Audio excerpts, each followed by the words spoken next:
She set the last fork down, stepped back, and checked the table one more time before the doorbell rang. Somewhere between that dining room and your couch tonight, an entire way of gathering people quietly vanished. What actually happened to it? This channel lives in that dining room. We look at the vanished rules of American home entertaining, the calling cards, the cocktail hours, the table settings nobody teaches anymore, and we ask a simple question tonight. How did the country go from a hostess planning a dinner party for weeks to a family ordering delivery on a phone in under 10 minutes? It happened over about 70 years, and it happened in stages most people never noticed as they lived through them. Start in a Levittown living room in 1951, because that is where this story really begins. 17,000 nearly identical houses had gone up on Long Island in just a few years, built almost like cars on an assembly line, and every one of them came with a picture window facing the street. That picture window was not just for light, it was a stage. A young homemaker in one of those houses was not just decorating a living room, she was building the one space in the house reserved entirely for guests, separate from where the family actually lived day to day.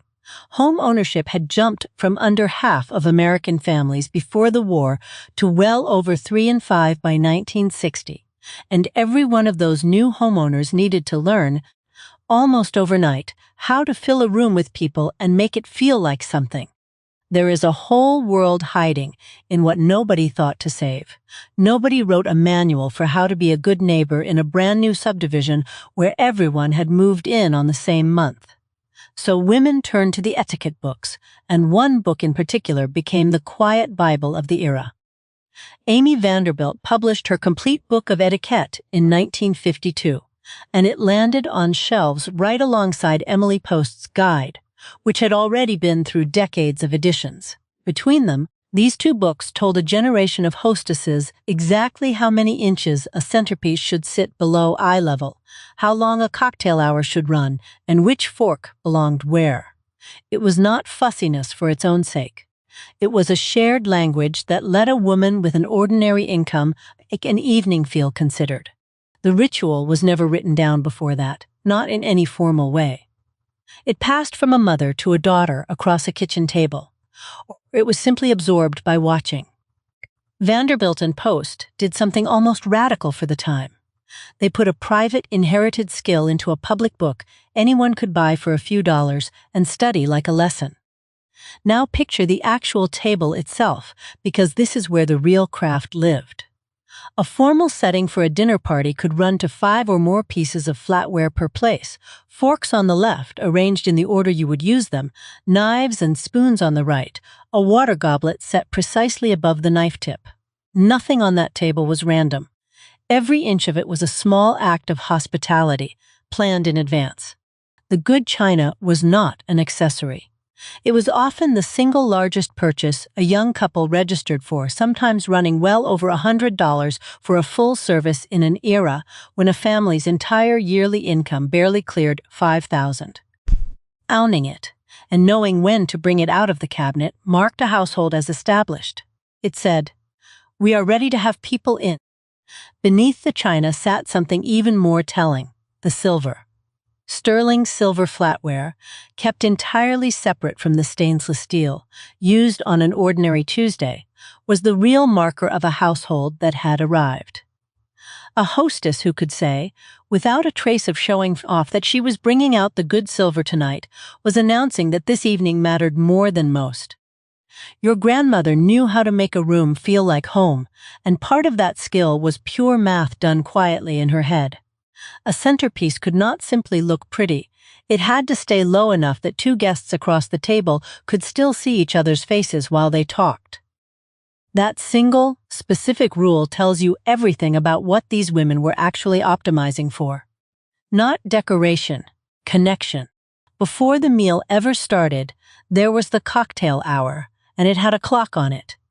Etiquette writers were explicit that this stretch of the evening should run under an hour. Enough time for guests to arrive, settle, and talk before dinner was announced, but not so long that anyone had too much to drink on an empty stomach. It was hospitality with guardrails built quietly into the schedule. The bar cart itself deserves a moment, because it became one of the great status objects of the decade. A rolling cart stocked with a shaker, a jigger, and a set of monogrammed glasses was a common wedding gift, sold right alongside vacuum cleaners in the Sears and Montgomery Ward catalogs. It told guests, the moment they walked in, that this household was ready to host, no scrambling required. What was actually in those glasses is worth naming, because the cocktail list of the era is still recognizable today. The Manhattan, the old-fashioned, the martini, the whiskey sour, the Tom Collins. These were not exotic drinks. They were the standard vocabulary of a hostess who wanted her cocktail hour to feel confident rather than complicated. It is worth pausing here on something this channel will not sugarcoat. Nearly half of American adults smoked in these years, and the cigarette case and the table lighter sat on the hostess's tray as ordinary as the ice bucket. We are not here to tell you it was healthy, and neither did the decades that followed, which is exactly the point. It was simply the unremarkable backdrop of every party in that era, and it is part of the honest picture, not the part we are here to admire. Now, here is a fact that surprises most people who assume the past was simply less complicated than the present. This entertaining culture was never reserved for the wealthy. Ladies' Home Journal, McCall's, Good Housekeeping, and Better Homes and Gardens ran monthly features practically shouting how to give a party for $10. This was middle-class hospitality, built on a household budget, not a country club allowance. That is the first misconception worth clearing up tonight. This was never a golden age reserved for people with money to burn. It was a skill taught in cheap magazines and paperback etiquette guides, practiced by women running households on $5,000 a year. The elegance came from effort and knowledge, not from wealth, and that distinction matters more than people realize. Even Betty Crocker, a name every guest in that living room would have known, was not a real woman at all. She was invented in 1921 by a flour company and voiced by actresses on the radio for decades, dispensing party advice to millions of listeners as though she were a trusted neighbor. It tells you something about how badly this country wanted a confident, invented authority to guide it through the anxiety of hosting well. One woman turned this entire hostess instinct into an empire, and her story deserves to be told properly. Brownie Wise was a single mother with a gift for selling, and in 1951 she convinced a plastics inventor named Earl Tupper to pull his product off store shelves entirely and sell it only through home parties instead.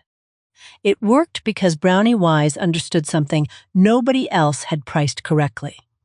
American women already knew how to gather a room, serve small treats, and make strangers feel welcome, because that was the exact skill their own dinner parties required every month. She simply monetized a talent that had been sitting unclaimed in millions of living rooms. And by 1954, she had become one of the first women ever on the cover of Businessweek for it. Let's clear up a second misconception, because this one surprises people every time. The calling card, that engraved little card a lady left when paying a social visit, feels like the ultimate symbol of 1950s formality. But by the 1950s, it was already old-fashioned, kept alive mostly by older women and in more traditional corners of the country. Even your grandmother's generation may have seen it as how her mother did things, not as something she practiced daily herself. That is a useful thing to sit with. The parlor rituals we associate so completely with the 1950s were themselves a blend, older Victorian and Edwardian customs still hanging on in certain families, layered underneath brand-new post-war habits being invented in real time by women in freshly built suburbs. Nothing about this era was one single frozen tradition. It was always moving, even at its most formal.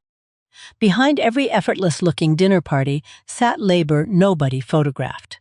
The automatic dishwasher existed in the 1950s, but it stayed a rare luxury item through most of the decade, which means that gleaming table you picture, cleared and reset by morning, usually meant a host, a hostess. and sometimes a hired girl or the eldest daughter standing at a sink well past midnight. That detail matters because it complicates the easy story people like to tell about this era. It was not effortless perfection. It was genuine, invisible work, absorbed almost entirely by women night after night, so that a dining room could look like magic for 2 hours. The parlor remembers, even when we forget exactly how much it cost the woman running it. Now here comes the twist most viewers never expect, because the seed of the ending was planted at the exact same moment as the Golden Age. In late 1953, C.A. Swanson and Sons introduced a frozen meal in a compartmentalized aluminum tray, modeled after the trays used on airplanes, and it sold for 98 cents. It disappeared from dinner parties, but it still works on us today in a different form. Understand this clearly. Swanson never marketed that tray as a replacement for hosting. It was pitched as a solution for a single busy weeknight, a woman managing a house alone with no help at hand. Nobody in 1954 imagined that little tray would eventually stand in for an entire lost tradition of gathering people. For nearly 20 years afterward, the TV dinner and the formal dinner party lived side by side without conflict. One was for a Tuesday alone. The other was for a Saturday with guests. The idea that convenience food would someday replace hosting entirely had not occurred to anyone yet, because the two things were not competing for the same evening. So what actually broke the ritual, if it was not the frozen tray sitting quietly in the freezer for 2 decades? The real answer has almost nothing to do with food technology, and everything to do with time, specifically whose time and how much of it a household actually had left to give to an evening. In 1960, roughly a third of married women held paying jobs outside the home. By the early 1970s, that number had climbed past 4 in 10, and it kept rising from there. Every one of those hours spent commuting and working was an hour that used to belong to a full day of shopping, cooking, and setting a table exactly right. This is the point this channel wants you to really sit with, because it undercuts the easy villain everyone reaches for. It was not the microwave. It was not fast food. The single biggest structural cause of the decline in home entertaining happened a full generation before convenience technology was even good enough to fill the gap it created. The time simply stopped existing first. Meanwhile, the house itself was already quietly changing shape underneath the ritual. Through the late 1950s and into the 1960s, the new ranch-style suburban home added something the original parlor houses never had: a rec room or family room. Informal, separate from the good living room, built specifically for everyday life rather than company. Once a family had a comfortable, casual space of their own to relax in every night, the formal parlor started to feel less like the heart of the house and more like a museum room, dusted and ready but rarely used. Entertaining did not vanish overnight. It simply began drifting from the dining room toward the backyard patio and the barbecue grill, more casual with every passing summer. There is a whole world hiding in what nobody thought to save, and the television set is a bigger part of that story than most people give it credit for. By the early 1960s, over 9 in 10 American households owned one, and evening social time increasingly meant staying home to watch a program rather than dressing and driving over to a neighbor's for cards and cocktails. Think about what that quietly replaced. The whole point of the cocktail hour and the dinner party was gathering other people into your home to be entertained by conversation you had planned for. Television offered entertainment that required no planning, no centerpiece, no good silver, and no guests to coordinate schedules with. It was hospitality's most patient and least visible competitor. Into the 1970s, another familiar name enters the story, and it is older than most people assume. Domino's Pizza was founded in 1960 in Ypsilanti, Michigan, by 2 brothers, Tom and James Monaghan, built from the very beginning around one idea: getting food to your door as fast as possible. By 1973, Domino's had turned that idea into a famous promise: 30 minutes or the pizza was free. That guarantee ran for a full 25 years, and it trained an entire country to expect a hot meal delivered to a front door faster than most people could set a table for four. That expectation never really left us. It is worth saying plainly, because it surprises people, that takeout itself is not a modern invention at all. Chinese food delivery had been an established practice in American cities for decades before any of this, and pizza delivery scaled nationally through exactly the chain we just named. What changed later was not the concept of ordering food. It was everything about the friction around it. The microwave oven crept into American kitchens through the 1970s, still a minority appliance for most of that decade, but by the close of the 1980s, it sat in roughly 9 out of 10 homes. Combined with a fast food landscape that had gone fully national, McDonald's, Kentucky Fried Chicken, Pizza Hut, all standardized and everywhere, the casual meal had become the default, and the formal one had become the exception. By the 1980s, the multi-course sit-down dinner party had mostly given way to something looser. The potluck, the casual cookout, guests bringing a dish rather than a hostess planning an entire menu alone. It disappeared from dinner parties, but it still works, quietly, whenever people gather without the pressure of doing it exactly the old way. Two-income households, once the unusual arrangement, had become the ordinary one by the close of the 20th century. There simply was no longer a household member whose full daily job included the hours of shopping, cooking, and table setting a formal dinner party had always required. The craft did not die because people stopped caring. It died because the hours it needed were spoken for elsewhere. Then came the final structural shift, the one that finished what decades of working hours had started. In 2013, a company called DoorDash launched. The following year, Uber Eats followed, joining an already established Grubhub. Suddenly, ordering from nearly any restaurant in town took the same effort as sending a text message. What made this moment different from Domino's 30-minute promise decades earlier was not speed, it was scope. A single phone call used to connect you to one pizza shop. A single app now connected you to nearly every restaurant within driving distance, no phone call required at all. The last remaining friction, the effort of picking up a telephone and asking, quietly disappeared. Then 2020 arrived, and a pandemic locked the entire country indoors at once. Delivery app usage did not just grow that year, it roughly doubled or more compared to the year before, as ordering in stopped being a convenient option and became, for months at a stretch, nearly the only option most households had. By the time normal life resumed, the habit had already set. A generation of households had spent an entire year practicing ordering in as the default evening, and that muscle memory simply never fully reversed. Delivery had gone from a Friday night treat to the quiet, unremarkable backdrop of an ordinary weeknight, which is exactly the role the formal dinner party used to occupy on a Saturday. So lay the full arc side by side and look at what actually happened. It took roughly 70 years, one long human lifetime, to travel from a hostess, hand placing a fork exactly where the etiquette book instructed, to a household ordering dinner from a glowing screen without ever standing up from the couch. But it is worth resisting the urge to call it one single sharp break, because that flattens what really happened. It unfolded across 3 separate generations of women, each one inheriting a slightly different set of habits than the one before. Your grandmother's dinner party generation, your mother's casual potluck and TV dinner generation, and the on-demand generation living in your own house right now. This channel refuses to tell that story as either a golden age lost forever or a cautionary tale about laziness, because neither one is honest.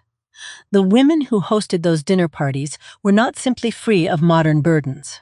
They were often exhausted, doing invisible labor late into the night after guests went home. And the households ordering delivery tonight are not simply careless. They are stretched thin by hours their grandmothers never had to give up. Here is what actually strikes us as most surprising, looking back at all of it together. The TV dinner and the formal dinner party were not enemies from birth. They were born in practically the same year, 1953, and lived comfortably side by side for 2 full decades before culture ever turned one into a symbol of killing the other. And there is something quietly hopeful buried in that fact for anyone watching tonight who misses the old ritual. If convenience and formality coexisted peacefully for 20 years once before, there is no reason they cannot again. Nobody has to choose only one. A household can order in on a Tuesday and still set the good china out on a Saturday, exactly the way it always worked the first time around. And that ritual has never actually vanished completely from American culture, only from daily practice. Since around 2022, a genuine wave of renewed interest in vintage hosting has spread across the very platforms. Younger viewers spend their evenings on china, pattern collecting, formal table-setting tutorials, and a hunger for what people are now calling old-world elegance. It disappeared from dinner parties, but it still works, and a younger generation is rediscovering that fact on their own terms, often without anyone in their family left alive to teach them directly.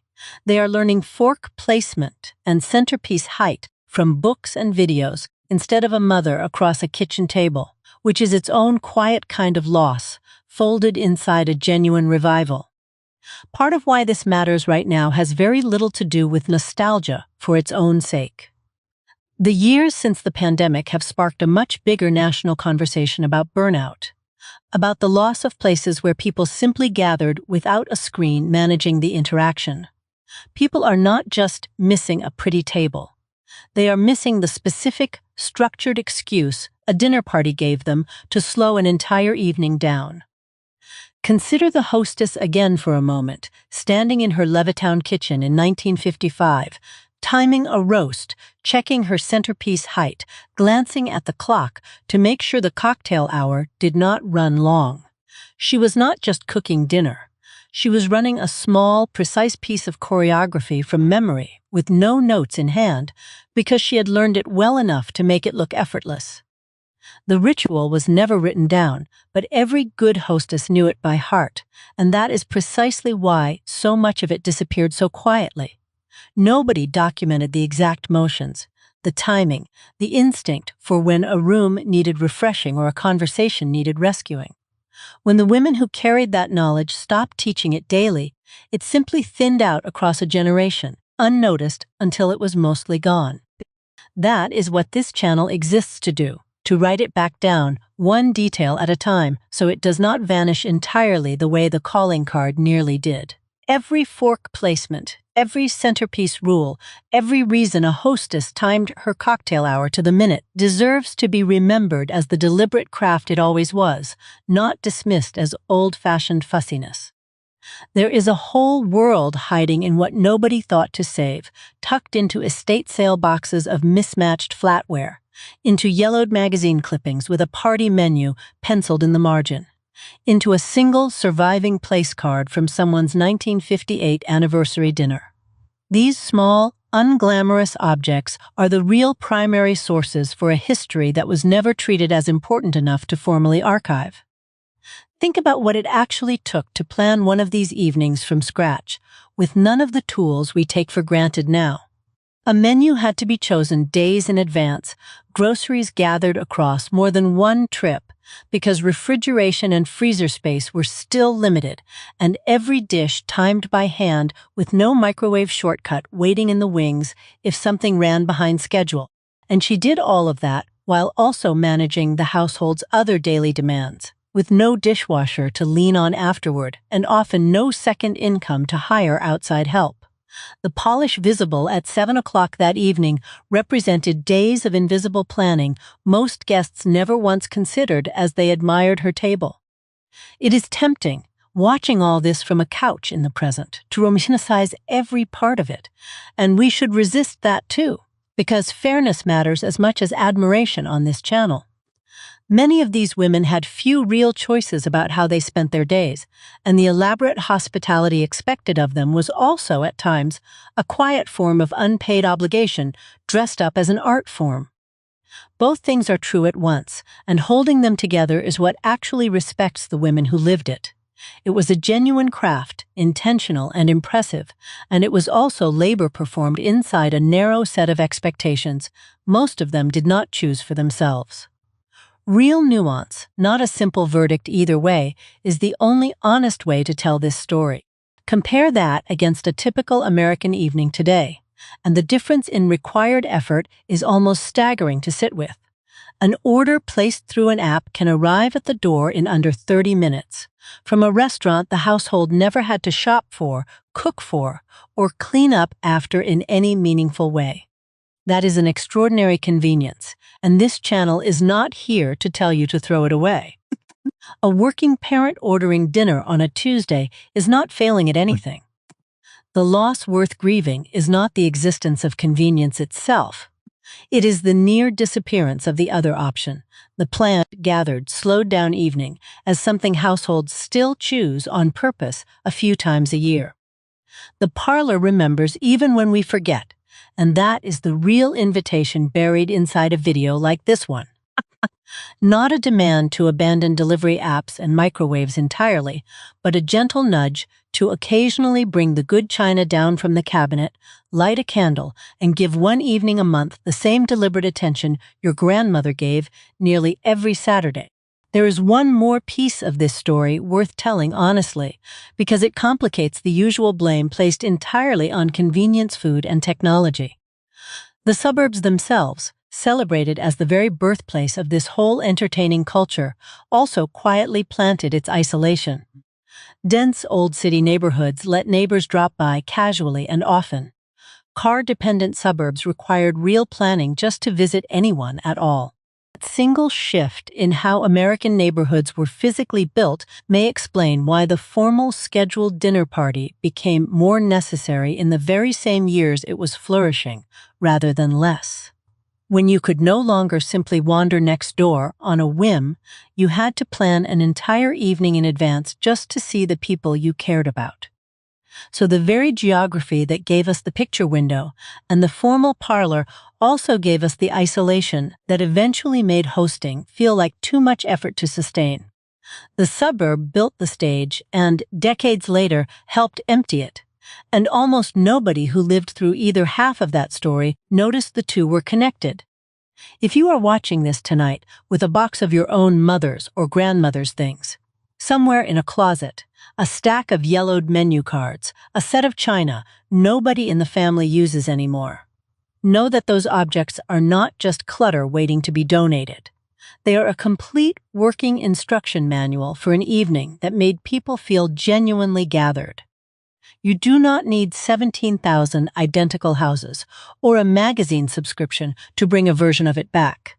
You need one evening, a handful of people you actually want at your table, and a willingness to set that table with a little more intention than a Tuesday usually gets.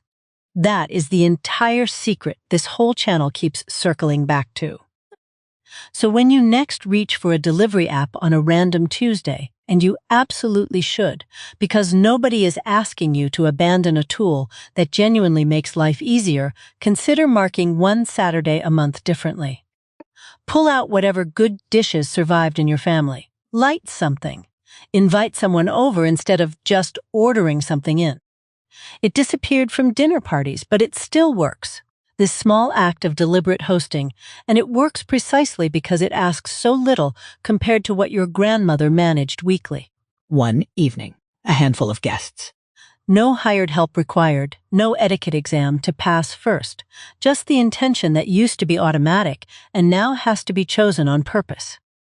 Look back one more time at that whole 70-year stretch, from the picture window in Levittown to the glowing phone screen on tonight's coffee table, and what stands out is not really decline at all.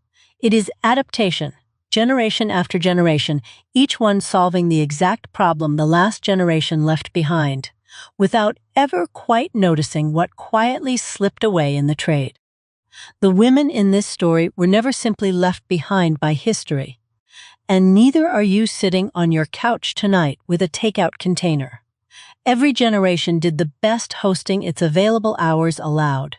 And every generation deserves to be understood on those terms rather than judged against a different one's advantages or burdens.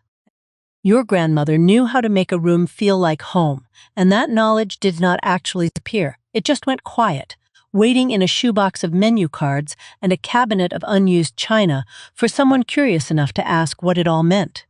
That is exactly the kind of asking this channel exists to keep doing. One evening, one object, one forgotten rule at a time. There is a whole world hiding in what nobody thought to save, and that is precisely what we go looking for here every single time. The table settings, the calling cards, the cocktail hour rules nobody wrote down properly, because they deserve better than being forgotten between one generation and the next. If tonight made you want to bring even one small piece of the old parlor back into your own home, tell us in the comments which detail stuck with you most, the centerpiece rule, the good silver, or the cocktail hour clock. Subscribe if you want more of this world uncovered week after week, because the parlor remembers, even when we forget, and we are just getting started remembering it with you.